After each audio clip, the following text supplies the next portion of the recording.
Bab 1. Pengantar IDI Kesehatan. Pandangan Islam terhadap ilmu kesehatan Islam dijadikan kacamata untuk melihat persoalan-persoalan dalam kehidupan dan dalam ilmu yang kita tekuni dalam perspektif Islam. Masalah keutamaan ilmu memiliki pandangan yang lebih spesifik. Dalam masalah ilmu ini, kata-kata ilmu berulang kali disebut dalam Al-Quran. Ilmu harus didahulukan sebelum beramal dan berkata, sehingga ucapan, perbuatan, tingkah laku kita, pedoman hidup kita, pendapat kita, wawasan kita tidak boleh lepas dari kosong dari ilmu, dan harus berpikir berdasarkan ilmu dan jangan berpikir berdasarkan kebodohan. Ilmu itu intinya ada dua. Yang pertama disebut ilmu berdasarkan penelitian yang akurat atau empiris. Misal, buang sampah sembarangan atau baju jarang dicuci, jadi kita bisa melihat berdasarkan empiris, yaitu hukum sebab dan akibat, dan kita tekunin sebagai ilmiah. Misal, orang sakit kepala, kalau kita sebagai orang akademis mungkin akan mencari obat buat sembuhnya, lalu diteliti, diuji labnya, dan lain sebagai itu. Itu merupakan sebuah penelitian yang akurat. Dan yang kedua, berpikir berdasarkan ilmiah. Berpikir berdasarkan wahyu, supaya tidak terjebak seperti hal-hal alam gaib. Ilmu itu wajib kita cari supaya bisa membedakan mana yang khurafat, mana ilmiah, mana yang hak, mana yang batil. Maka Nabi mengatakan, thalabul ilmi faridatun ala kulli muslim. Ilmu tanpa amal itu ibarat kita nanam pohon, sudah dirawat dengan baik tapi kemudian tidak ada buahnya. Berilmu dan juga harus beramal. Ilmu yang kita amalkan disebut ilmu manfaat. Oleh karena itu, iman, ilmu, dan amal tidak bisa dilepaskan atau dipisahkan. Bab 2. Model Islami ilmu kesehatan. Ada dua istilah yang menunjukkan kepada kesehatan. Yang pertama syihah, lebih bersifat fisik biologis, yang berarti sementara makna. Afiyah merupakan kesehatan yang bersifat mental psikologi. Sehat secara badan artinya sehat secara mental. Oleh karena itu, ciri mukmin yang kuat yaitu pilar adalah terintegrasi sehat secara jasmani dan rohani. Sehat itu adalah karunia Allah yang sangat besar, dan ketika sakit pun kita melihatnya ini juga atas kehendak Allah. Makanya kita dikembalikan itu semua kepada Allah, sehingga alurnya ketika ujian kesehatan kita hadapi dengan sifat sabar dan tawakal. Di dalam Islam, kita diperintahkan untuk menjaga kesehatan hati yang bersih. Tidak hanya sekadar itu, tapi ada sisi lain yang dijelaskan dalam surat Al-Baqarah, yaitu salah satu menjaga kesehatan adalah taubat yang bersuci. Taubat adalah menjaga kesehatan secara vertikal, bagaimana kita menjaga hati dan menjaga hubungan kita dengan Allah, karena itu terkadang orang hilang kesehatannya, ataupun dicabut keberkahannya. Sehat dengan taubat itu, yaitu dengan banyak istighfar, maka karena itu akan terambil kembali. Pendekatan konvensional misalnya, pendekatan yang di luar batasnya dari jangkauan fisik manusia, yaitu dengan mendekatkan ruqyah, artinya mendekatkan kita kepada Allah yang banyak bertobat. Bab 3. Manusia sehat perspektif Islam. Manusia sehat menurut Islam yaitu ada dua. Yang pertama sehat fisik dan sehat ruh. Manusia terdiri dari jasad dan ruh. Dalam perspektif Islam, orang sehat itu adalah sehat secara jasmani dan rohani. Manusia yang tidak sehat disebabkan karena penyakit badan dan penyakit hati. Jika penyakitnya tidak segera diobati, maka akan semakin parah.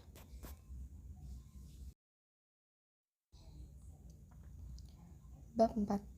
Konsep manusia sehat holistik perspektif Islam. Kita memiliki kewajiban untuk menjaga kesehatan karena merupakan amanah jika jiwa yang sakit atau hati yang sakit. Itu disebabkan oleh perspektif jiwanya yang bermasalah. Adalah terkena syubhat yang memisahkan kepentingan duniawi dan akhirat, yang bisa merusak jiwa yang hanya mengejar sifat-sifat yang duniawi. Dan yang bersifat akhirat itu tidak termasuk ke dalam dirinya, yang membuat berbahaya. Ini yang menyebabkan manusia-manusia modern terjebak krisis makna. Nabi menjelaskan, dari hakikat jasad dan jiwa manusia itu ada inti yang harus diperhatikan, yaitu memperhatikan seseorang terhadap kesehatan jiwanya atau kesehatan hatinya. Jadi harus memberikan perhatian yang ekstra terhadap kesehatan jiwanya, karena kata Nabi, sesungguhnya dalam tubuh manusia itu ada sebongkah daging. Jika ia sehat akan sehat jasadnya keseluruhannya, dan jika rusak jasadnya akan rusak keseluruhannya. Dan untuk merawat kesehatan, hati kita juga harus mendiagnosa penyakit-penyakit yang akan merusak hati manusia. Kenapa hati kita berpenyakit? maka itu harus dipertanyakan. Karena hati yang berpenyakit itu kalau tidak diperhatikan dan tidak diberi obat, tentu penyakitnya akan bertambah parah. Maka dari itu Nabi berkata, salah satu hati manusia berpenyakit karena dosa. Sesungguhnya jika seorang mukmin yang beriman dan ada dosa, maka ada bercak hitam di kolbu. Jika noda hitam itu tidak dibersihkan dengan taubat, istighfar, dengan memperbaiki hatinya, maka bercak itu akan bertambah hitam seperti penutup yang disebut tutup hati. Bab 5. Ketiga dalam perspektif Islam. Sesuai dengan kaidah-kaidah syariah, dalam konsep maqasid syariah itu yang harus dilindungi ada 5 hal yang mencakup esensi yang dororiyat dan juga merupakan hal yang utama dalam keselamatan dan kesejahteraan manusia. Yang pertama ada menjaga agamanya, yang kedua menjaga kesehatan, keselamatan dan nyawanya, yang ketiga keselamatan akalnya, menjaga mentalnya. Jadi bagaimana menciptakan lingkungan kerja jika tidak hanya menyelamatkan fisik saja, tapi juga dengan menyelamatkan sisi kesehatan jiwa dan juga akalnya. Menjaga keturunannya. Ketiga ini juga punya hanya mensejahterakan karyawannya dari segi fisik, akalnya atau agamanya saja, tapi menjaga keturunannya dengan menciptakan lingkungan kerja yang sehat, baik. Jadi pergaulan sehat itu tidak terjadi hal-hal yang menyimpang yang merusak keluarga dan juga merusak keturunan. Yang kelima, keselamatan hartanya. Maksudnya adalah dengan memberikan upah atau gaji yang pantas dan jangan sampai memberikan upah sampai keringat dari karyawannya itu kering. Dari konsep dari ketiga itu, supaya agar tidak terjadi kecelakaan ini, bentuk upaya pencegahan yang dari berbagai macam hal bisa mengancam keselamatan pekerja atau karyawan. Jika ada karyawan yang patah tulang ataupun kehilangan nyawanya akibat kelalaian tempat bekerjanya, maka ada konsekuensinya atau hukumannya. Di dalam Islam yaitu dengan qisas.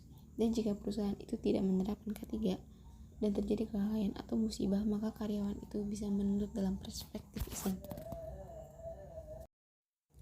Bab 6. Promotif, preventif, kuratif, dan rehabilitasi perspektif Islam. Masalah pilar-pilar yang harus diketahui oleh mahasiswa oleh umat Islam terkait dengan masalah konsep preventif, promotif, kuratif, dan rehabilitatif. Bagaimana nanti upaya kita mengenal kesehatan itu dengan mengenal pencegahan penyakitnya. Budaya preventif kemudian untuk meningkatkan kesehatan ini, kita kembangkan budaya promotifnya ataupun kita juga mengacu pada budaya kuratif atau terapinya. Dalam perspektif Islam, karena Islam sebagai agama, kita tentu konsep-konsep yang ditawarkan oleh Islam itu lebih komprehensif, lebih holistik, karena perspektifnya tidak hanya hal-hal yang bersifat empiris, tapi juga bersifat wahyu dan tidak hanya secara nakli, tapi juga secara akli. Dalam Islam sendiri, itu sudah ada satu kaidah yang disebut dengan kaidah kuliah, yang kaidah komprehensif dalam syariat, yang berbunyi, bahwasannya mencegah atau menolak segala hal yang mendatangkan bahaya, merusak penyakit. Upaya pencegahan itu didahulukan daripada upaya untuk mendatangkan manfaat. Jadi pencegahannya lebih didahulukan daripada pengobatan itu sendiri. Karena pencegahan itu lebih efektif daripada pengobatan. Kita mencegah sesuatu itu justru manfaatnya lebih besar. Sehingga hal-hal yang menyebabkan datangnya penyakit, datangnya kerusakan atau datangnya bahaya dengan upaya pencegahan itu, maka tidak akan sampai kepada diri kita atau lingkungan kita. Masalah konsep preventif dalam Islam itu yang kedua, di dalam Al-Quran sendiri juga dijelaskan bahwa kita ini sebagai umatnya, sebagai hamba Allah itu jangan melakukan hal-hal perkara apa saja yang membinasakan.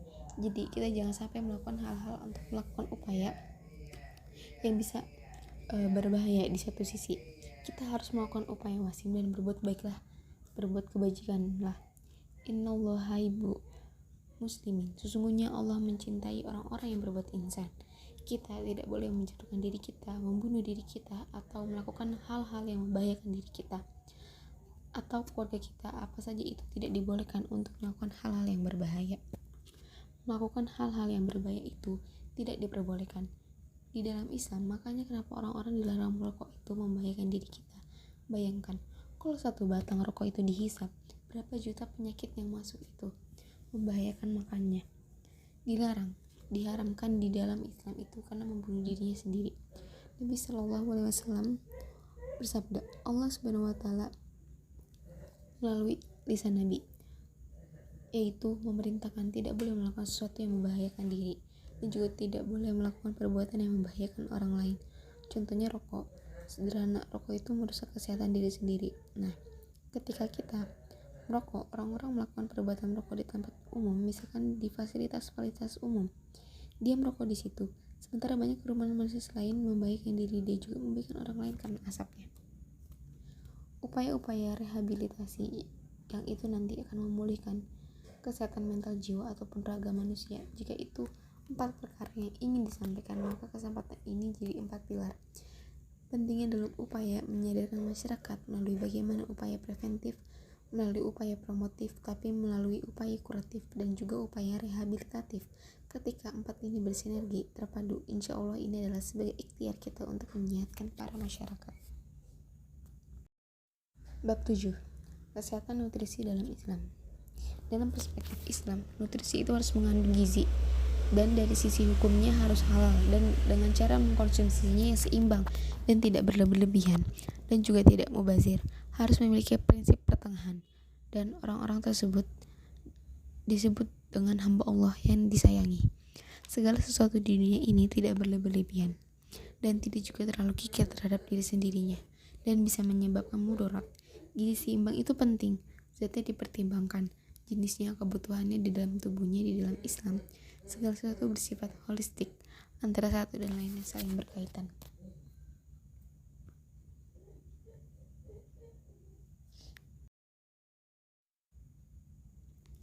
Bab 8. Kesehatan individu. Islam sebagai agama yang sempurna dan lengkap telah menetapkan prinsip-prinsip dalam penjagaan keseimbangan tubuh manusia.